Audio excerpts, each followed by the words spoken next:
Books have been my quiet mentors, guiding me, shaping my mindsets, teaching me how to move in rooms I never thought I'd enter. Today, I'm sharing my 10 books that completely transform my wealth, my confidence, and my power. These aren't just books you read, it's books that when you read them, you need to reflect because they come with a lot of experience, and obviously it's not going to be like real life. But it will like give you great juice of what's about. So stay tuned. You will get a surprise at the end of the video. Let's see. Hello, my love. I'm Sadia, and over the years I've built not just a business and a lifestyle I adore, but a mind that can create and hold into success. And that came in large part from what I've read. I'm like basically like a bookworm. Yeah. So if you ever wondered what to read to think bigger, move smarter, and step into your most powerful self, the best version of you, stay with me. I'm about to give you my ultimate reading list for wealth and influence, happiness and wealth. wealth. Yeah. The first book, Think and Grow Rich by Napoleon Hill. This book taught me the wealth is created twice, first in your mind and then in reality. One principle that changed my life is the definiteness of purpose. I remember writing down a very specific income goal for 1 year, visualizing it daily. To my shock, hitting it exactly. This wasn't magic, it was clarity and focus. My advice: write your goals on a small card, carry it everywhere, and read it in the morning and at night. You'll be amazed at how life starts to organize around your intention. The second book is The Millionaire Next Door by Thomas Stanley.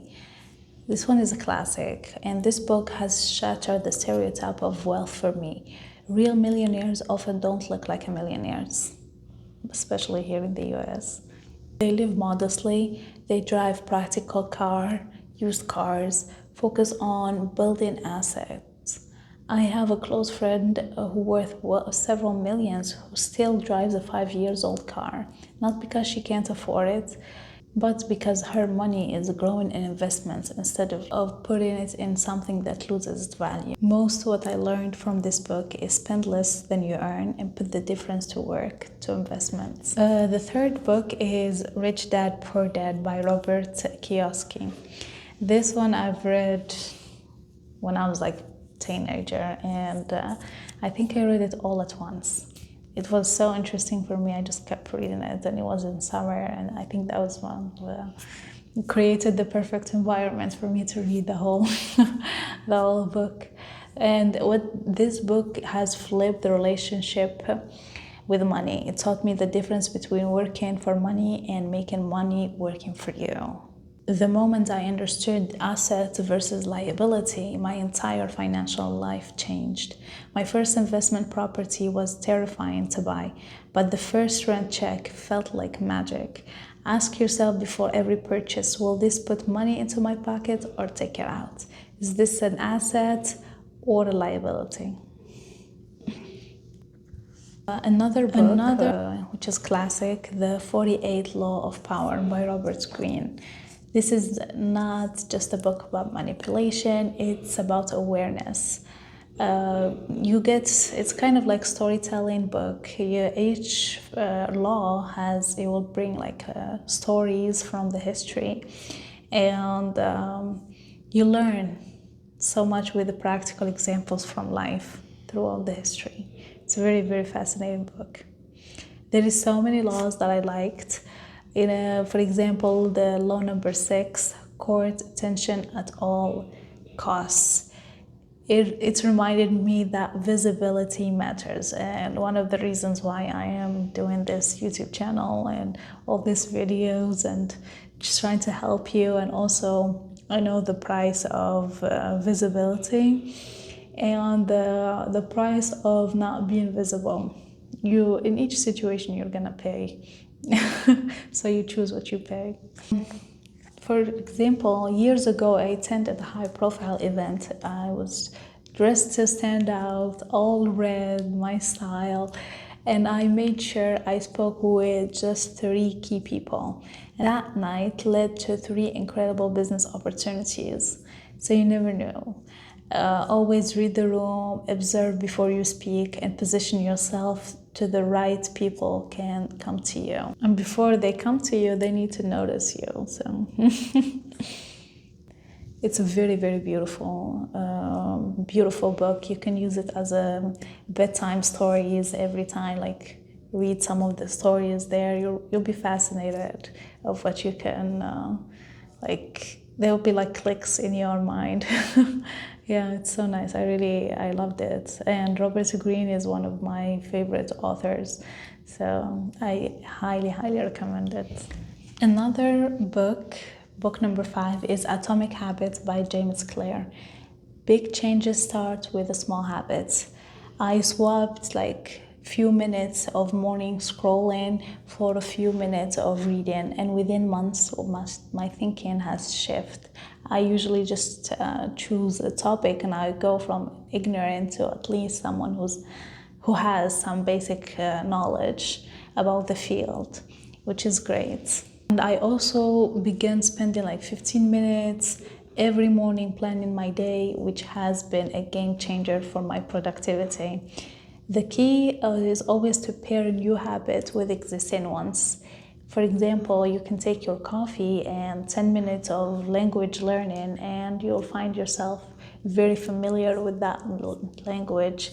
And that's one of the ways that I use to learn the languages. I'm a big fan of languages, and I think that a language is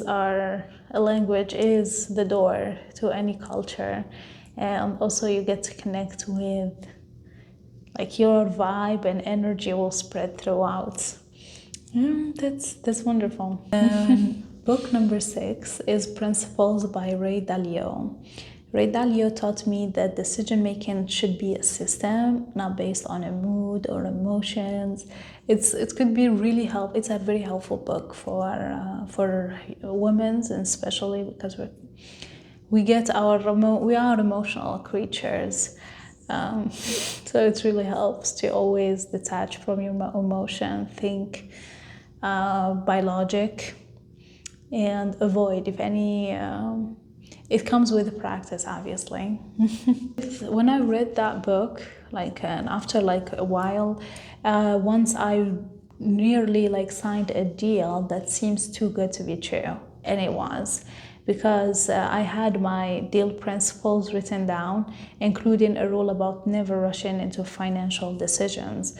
And that helped me avoid a big loss. What I recommend after reading this book is that you write your top 5 principles for money and business and make them non-negotiable. What's your top non-negotiable principles, and you're gonna get a lot of good perspective while reading this book. I highly recommend. My 7th book, You Are a Badass at Making Money by Jean Sincero. This book is fun, but it hits deep. Like feeling guilty for wanting more. Years ago, I was undercharging my services because I didn't think I could ask for more. After shifting my mindset, I doubled my rates and clients respected me more. Yes, I was always thinking of, I want to become a billionaire, but how can I do it? It's not your job to say how, or God will show you the way. You just say what you want, say it out loud. He will take care of that. Work hard, do your intention, believe in yourself, and you'll get there. Yeah, don't feel bad about what you want. God made this desire in you. It's for a purpose. He will give it to you.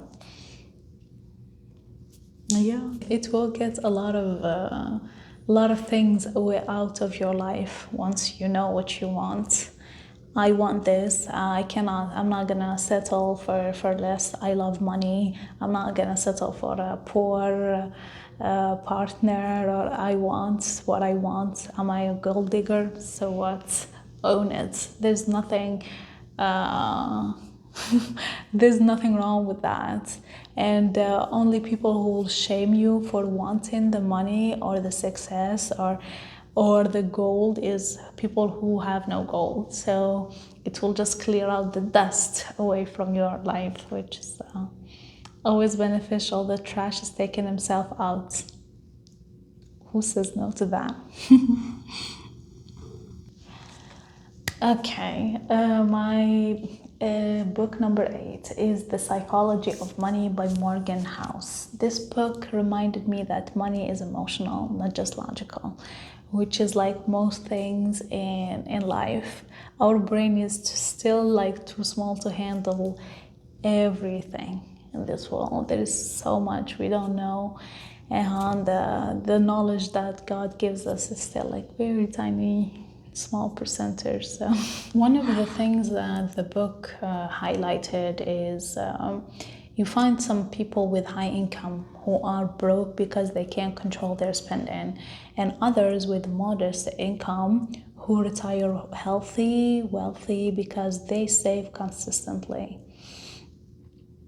So always try to read your behaviors, not just numbers. Always try to analyze, why did I do this? What's this? Especially when it comes to finances and life in general. It's very useful to observe first and then analyze what you do, especially with spending, investing, Another book, The Power of Now. It's not directly about wealth. It's more of about life in general, to be honest. And this will change the way you live. The power of now. Being present allow you to make clear, confident decisions instead of reacting from fear, whether it's from the future that we don't know or the past that's already gone. Always the power of now. Think about what you can do now, what the small actions that leads to, you don't know what's the future holds. So the best way to control the future is by acting now. And one of that's really what's all the book is about. The presence protects you from rushed mistake. I think that's it. This is my list of the books, which has been my companion throughout every stage of building my wealth and influence. They taught me that money is a tool, power is a responsibility, and knowledge is one of the assets no one can take away from you. Read them, live them, and watch how your world will change. It's going to be very exciting. Tell me in the comments which of these you will read first, or share one that changed your life. And if you want more ways to build wealth and influence with elegance, subscribe now. Remember, the right book at the right time can change your entire story. Sometimes you need just guides from the universe, and you will find your answer hopefully in one of these books. Yeah, books are always a good method to find out. See you soon.